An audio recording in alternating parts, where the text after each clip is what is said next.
ہم طلبہ ہیں، مدارس میں آئے ہیں اور دین پڑھنے کے لیے آئے ہیں اور دین کی حاصل کرنے کے لیے آئے ہیں۔ میں صرف آپ کی خدمت میں بس آخری گزارش پیش کرتا ہوں، جس کو میں نے شروع کیا اسی پہ اختتام کرتا ہوں۔ میں نے عرض کیا کہ میں کوئی لمبے بیان نہ آیا تھا، نہ اس نیت سے میں نے شروع کی ہے۔ ہم نبوت بھی مانتے اور اجتہاد بھی، عنوان ہے نبوت بھی مانتے ہیں، اجتہاد بھی مانتے ہیں۔ نبی کا وارث کون ہوتا ہے؟ عالم۔ نبی کا وارث کون ہے؟ عالم۔ تو عالم کو وہ کام کرنے چاہیے جو کام نبی نے فرمائے ہیں۔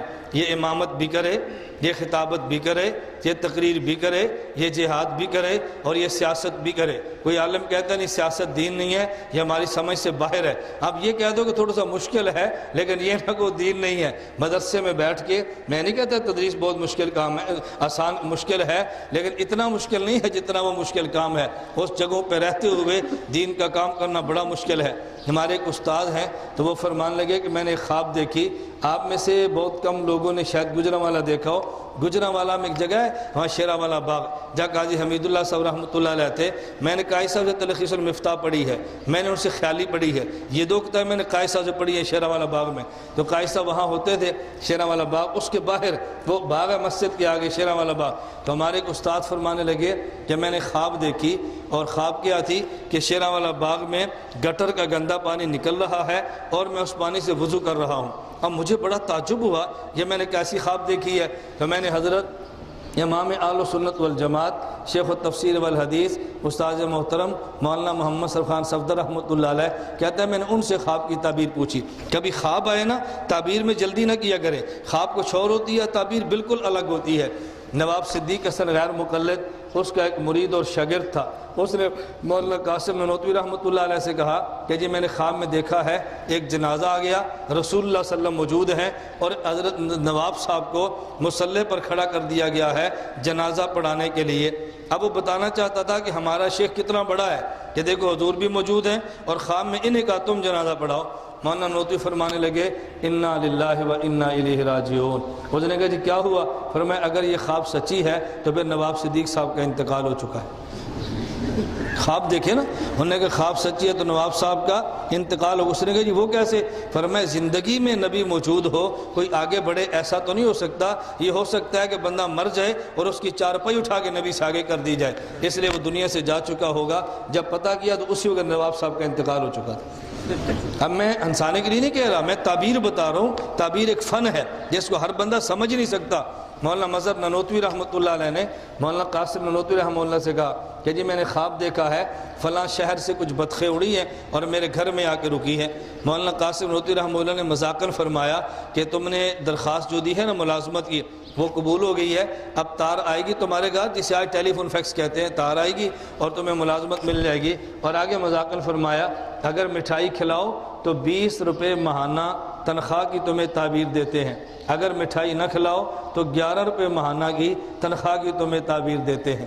اب یہ کوئی مٹھائی کھانی نہیں ہوتی، جیسے استاذ شاگرد استاد سے پوچھتا ہے استاد یہ فا کا رزلٹ آ گیا؟ کہتا ہے جی آ گیا۔ تو کہ استاد جی آپ کو پتہ ہے میرا کیا بنا؟ استاد جی کہتے ہیں مٹھائی کھلاؤ پھر بتاتا ہوں۔ اب استاد شاگرد سے کیا مٹھائی کھلائے گا؟ تو محبت کی باتیں ہوتی ہے نا، چائے پلاؤ پھر کھلاتا ہوں۔ آپ کا شاید مٹھائی تو اتنے مزہ نہ ہے جتنا چائے پر مزہ ہے، تو انہیں چائے پلاؤ پھر تمہیں بتاتا ہوں۔ مولانا نوتوی فرمان لگے اگر مٹھائی کھلاؤ 20 روپے ماہانہ والی تعبیر دوں گا، مٹھائی نہ کھلاؤ 11 روپے ماہانہ والی تعبیر دوں گا۔ انہوں نے کہا جی میں مٹھائی کھلاؤں گا۔ فرمایا تمہیں 20 روپے ماہانہ کی تنخواہ ملازمت ملے گی اور اسی شہر سے تار آئے گا۔ کچھ دن گزرے تار آ گیا اور 20 روپے ماہانہ پہ ملازمت مل گئی۔ اب مولانا مظہر نانوتوی رحمۃ اللہ علیہ نے مولانا قاسم نانوتوی رحمۃ اللہ علیہ سے پوچھا حضرت آپ یہ فرمائیں آپ نے تعبیر کیسے نکالی ہے؟ فرمایا کہ حدیث مبارک میں ہے کہ معبر کی تعبیر کے مطابق خواب صادق آتی ہے، خواب آسمان و زمین کے درمیان معلق ہوتی ہے، جیسی تعبیر دیتا ہے ویسی خواب صادق آتی ہے۔ آپ نے خواب میں بطخ دیکھی ہے، بطخ کو عربی زبان میں بطن کہتے ہیں تا مشدد، عرب فارسی زبان میں بط کہتے ہیں تا مخفف، تو تا مشدد ہو تو 2 تا بنتی ہے با تا تا، اور اگر تا مخفف و بط پھر با اور تا 2 بنتے ہیں۔ اور اگر ابجد کو دیکھیں تو با کے ابجد میں عدد 2 بنتے ہیں، تا کے ابجد 9 بنتے ہیں۔ تو اگر میں فارسی والی بط لیتا ہوں تو 9 اور 2 11 بنتے ہیں، اگر عربی والی لیتا ہوں تو 9 اور 2 11 11 اور 9 20 بنتے ہیں۔ تو میری مرضی ہے تعبیر کیسے نکالوں، فارسی والی یا عربی والی؟ تو انہوں نے کہا مٹھائی کھلائیں گے، ہم نے فارسی والی بطخ بتا دی، عربی والی بطخ بتا دی ہے۔ تو یہ معبر سمجھتا ہے کہ خواب کی تعبیر کیسے ہوتی ہے، ہر آدمی یہ تعبیر کو سمجھتا نہیں ہے۔ میرا ایک شاگرد تھا، اس نے کہا استاد جی خواب دیکھی ہے، خواب لکھ کر لایا، تو میں نے کہا اس خواب کی تعبیر یہ کہ تمہاری ہمشیرہ سے میرا نکاح ہو گیا اور 4 دن بعد ہو گیا۔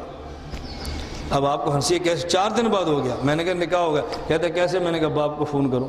باپ کو فون کہتا ٹھیک ہے، ماں کہتی ٹھیک ہے۔ میں نے کہا گھر جاؤ تاریخ رکھو، 4 دن بعد نکاح ہو گیا۔ یہ خواب فن ہے تعبیر، اس کو مجھ سے ساتھی خواب کی تعبیر پوچھتے ہیں نا تو ہماری شرط ہوتی ہے بھی مرید ہو، ویسے نہیں بتاتے۔ ویسے کیوں نہیں بتاتے؟ جب فون کریں گے تعبیر، جب فون کریں گے تعبیر، جب فون کریں گے تعبیر۔ بھئی مسئلے پوچھو، خوابیں بتانا تو ہمارا کام نہیں ہے نا۔ اور جو بیت کے اندر پھر اس کو رگڑا بھی دے تو اس کو محسوس نہیں ہوتا، وہ خوشی سے بات کو قبول کرتا ہے۔ چلیں خیر، اللہ میں بات سمجھنے کی توفیق دے۔ میں سمجھا کیا رہا تھا ذہن میں ہے؟ مولانا قاسم وہ تو بات درمیان میں آ گئی نا، تو میں یہ سمجھا رہا تھا کہ انہیں امام اہل سنت سے خواب پوچھی، ایک ہمارے استاد تھے کہ شیراں والا باغ کے سامنے، شیراں والا مسجد کے سامنے شیراں والا باغ ہے اور گٹر کا پانی نکلتا ہے، میں اس سے وضو کر رہا ہوں۔ بات یہاں سے چلی کہ بھی خواب اور ہوتی ہے، تعبیر اس کی بالکل الگ ہوتی ہے۔ آپ نے سنا ہے زبیدہ نے خواب دیکھی کہ میں کعبہ کی چھت پہ کپڑے اتار کے لیٹی ہوں اور لوگ مجھ سے جو ہے نا بدفعلیاں کر کے جا رہے ہیں، بڑی پریشان ہوئی، معبر سے تعبیر پوچھی تو انہوں نے کہا خدا تم سے ایسا دین کا کام لے گا جس کا نفع پوری امت کو ملے گا۔ اب تعبیر کیا تھی؟ مکہ سے مدینہ نہر زبیدہ کھودی، ہر بندہ پانی پیتا ہے۔ اب دیکھو خواب کون سی ہے اور تعبیر کون سی ہے۔